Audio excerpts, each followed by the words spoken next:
নবীজি সাল্লাল্লাহু আলাইহি ওয়াসাল্লাম হাদিস শরীফে বলছেন, মাজালিসুল ইলমি হিয়া রাউযাতুম মিন রিয়াজিল জান্নাহ।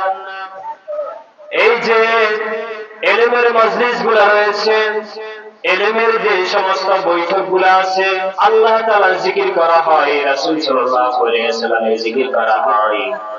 এই ধরনের মজলিসগুলোকে রাসূলুল্লাহ সাল্লাল্লাহু আলাইহি ওয়াসাল্লাম বলেছেন, এগুলো হচ্ছে জান্নাতের টুকরাসমূহের মধ্যে থেকে একটি টুকরা। সবাই বলি সুবহানাল্লাহ। তার মানে আজকের যে মাহফিলের যে প্যান্ডেল রয়েছে, এই প্যান্ডেলটাকে রাসূলুল্লাহ সাল্লাল্লাহু আলাইহি ওয়াসাল্লাম বলেছেন এটা হচ্ছে জান্নাতের টুকরা, জান্নাতের বাগান। আমার ভাইরা, প্রশ্ন হতে পারে কেন এটা জান্নাতের বাগান? এই জন্য এটা জান্নাতের বাগান, এই মজলিসের মধ্যে বসে এমন কোন বাপের বেটা নাই যে বাপের বেটা এই মজলিসের মধ্যে বসে সিগারেট খাইতে পারে, যে মদ খাইতে পারে, গাঁজা খাইতে পারে এবং গালমন্দ অশ্লীল কথা বলতে পারে, এমন কোন বাপের বেটা আছে নাকি? এই জন্য এই মজলিসটা সমস্ত ফাহিশাত থেকে, সমস্ত অশ্লীল কাজকর্ম থেকে এটা পবিত্র।